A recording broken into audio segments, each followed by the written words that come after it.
Hello বন্ধুরা, দেখো আজকের কি রান্না করব। শিম দিয়ে আলু দিয়ে ভাজা বসিয়েছি। আর এখানে দেখো ভাত আমার ফুটেছে। আর রান্না করবো কি তোমাদেরকে পরে দেখাচ্ছি, দেখতে থাকো। দেখো আমার শিম আলু ভাজা হয়ে গেছে। আর এখানে ভাতও মার গালতে দিয়ে দিয়েছি। আর দেখো কি রান্না করব, আমি পাবদা মাছ করব। সাদা সর্ষে বেটে নিয়েছি আর কাঁচা লঙ্কা বেটেছি আর মাছ দিয়েছি। আর পাবদা মাছ তো ফাটে। আর এই যে দেখো তেলে দিয়ে দিয়েছি, মাছটা ভাজা হোক। হয়ে গেছে।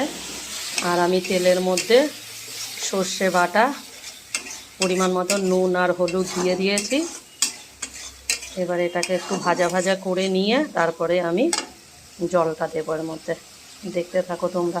আর তেল দেখো, কথায় কথায় মাছে অনেক তেল দিয়ে দিয়েছিলাম, তা তেলটা তুলে রেখেছি, যদি লাগে গরম তেল একটু এখানটায় দিয়ে দেব।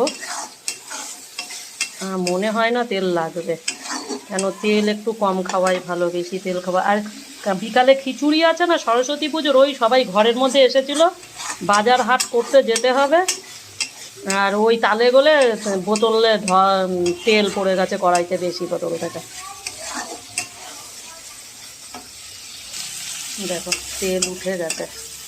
আমি এবারে সর্ষে আমার ভাজা হয়ে গেছে, এবারে এর মধ্যে জলটা দিয়ে দেবো।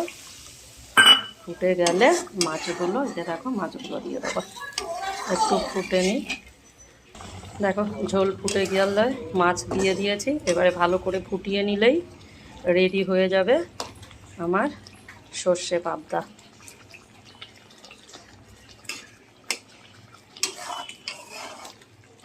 বন্ধুরা, আজকের ভিডিওটা আর একটু ঝোলটাকে টানাবো, একটু ফুটে নিক।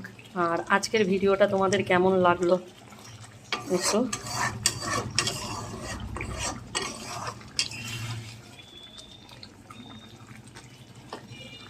দেখো।